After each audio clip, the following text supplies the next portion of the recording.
Tu prépares le TCF Canada ou le TEF Canada? Tu hésites entre les deux pour la partie écrite. Aujourd'hui, je t'explique tout en français simple. Je m'appelle Cécile, je suis française, j'ai obtenu le niveau C2 en expression écrite au TCF Canada en avril 2026 et je prépare des candidats anglophones pour réussir leur examen. C'est parti. Voici ce qu'il faut savoir. Les deux examens testent ta capacité à écrire en français, mais ils ne sont pas pareils. Le TCF Canada a 3 tâches qu'il faut réaliser en 60 minutes, alors que le TEF Canada a 2 sections qu'il faut aussi réaliser en 60 minutes. Le temps total est le même, mais le nombre de tâches est différent. Maintenant, on regarde tâche par tâche. Tu vas mieux comprendre les différences. Le TCF Canada commence par une tâche courte, c'est la tâche 1. Tu dois écrire un message simple, entre 60 et 120 mots. Par exemple, un message à un voisin. C'est pour une situation de la vie de tous les jours.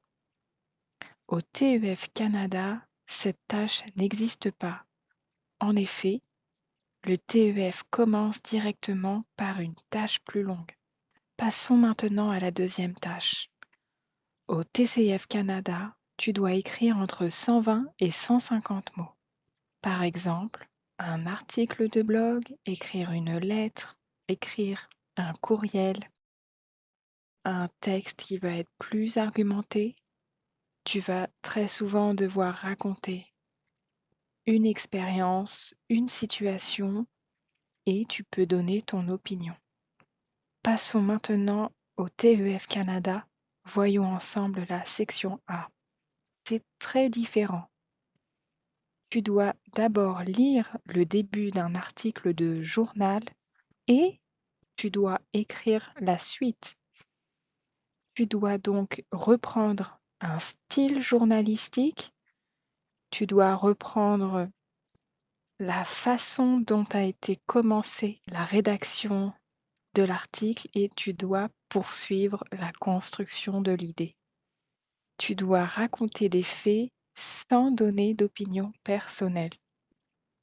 Tu dois donc utiliser un style journalistique.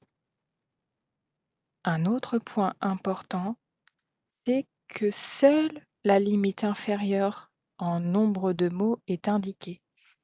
Minimum 80 mots en 25 minutes. L'idée, bien sûr, étant de ne pas trop dépasser, mais il faut respecter cette limite inférieure. L'enjeu pour cette première tâche du TEF Canada est donc de rester neutre. Tu dois écrire comme un vrai journaliste. Passons maintenant aux dernières tâches. Au TCF Canada, nous allons parler de la tâche 3. Tu dois écrire entre 120 et 180 mots ici. Très souvent, tu vas avoir 2 petits paragraphes avec 2 points de vue différents et ensuite, la question qui va t'être posée est de savoir résumer, synthétiser ces 2 positions pour terminer avec ton propre point de vue. Tu dois donc comparer les 2 opinions et donner ta propre position. Le tout doit être structuré, argumenté. Passons au TEF Canada. Nous allons parler de la section B. Là, tu dois écrire au minimum 200 mots. Cette tâche est très longue. Tu as donc 35 minutes pour la réaliser. Tu as plus de temps, mais il y a plus de mots à y rédiger aussi. Tu dois lire une phrase extraite d'un journal. Et tu dois ici donner ton opinion personnelle qui doit être là encore structurée avec des paragraphes à l'intérieur, donner des idées et des exemples. Il est attendu que le candidat délivre une vraie opinion personnelle pour cette tâche, avec des exemples concrets. Je voudrais désormais passer au point commun entre ces différents examens. Ces 2 examens durent 1 heure chacun. Les 2 sont difficiles. On est sur, les tâches actives, en effet. Rédiger en français est difficile. C'est même difficile pour certains francophones. Il va falloir dans les 2 cas savoir délivrer un message en donnant pour au moins l'une des tâches, des arguments, savoir rédiger de manière, synthétique son point de vue en le détaillant avec des exemples. Ce type d'exercice va forcément vous aider à la préparation des 2 examens. Comment le choisir? Comment les différencier? Un petit peu comme pour l'expression orale, le TCF et le TEF gardent les mêmes structures. 3 tâches versus 2 sections. Préfères-tu être guidé avec une fenêtre de mots autorisée ou préfères-tu avoir un minimum à respecter et ensuite pouvoir aller au-delà si tu te sens à l'aise ou si tu ne te sens pas restreint? Est-ce que cela te rassure? Est-ce que tu préfères démarrer avec une tâche qui va être assez simple et ensuite aller de plus en plus compliquée ou démarrer directement avec un style journalistique? Voilà. Est-ce que tu te sens à l'aise avec un style journalistique plus un essai argumenté au final? Ou est-ce que tu souhaites démarrer plus en douceur avec un petit message simple et court pour ensuite aller sur des tâches plus longues? Quel profil as-tu? Enfin, je dirais que dans les 2 cas, bien sûr, cet examen va tester ton niveau de français, mais c'est ce que j'ai l'habitude de répéter, ça teste surtout ta capacité à produire un travail, intense en 60 minutes. Qu'est-ce que tu vas arriver sur le moment à produire en français?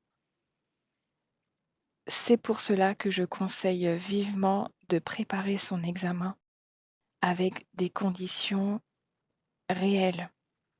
Essayez, après l'apprentissage de basiques en français, évidemment, le plus possible de travailler les épreuves comme en conditions réelles. Si vous avez planifié de préparer le TCF Canada, quand vous avez un niveau de français, je le répète, suffisant, alors n'essayez pas seulement de faire une tâche, mais essayez de faire un bloc de tâches ensemble. Je ferai d'autres vidéos sur comment je ferais si je devais préparer un examen de langue pour me préparer autant sur le niveau de langue attendu que sur les modalités qui sont requises pour passer l'examen.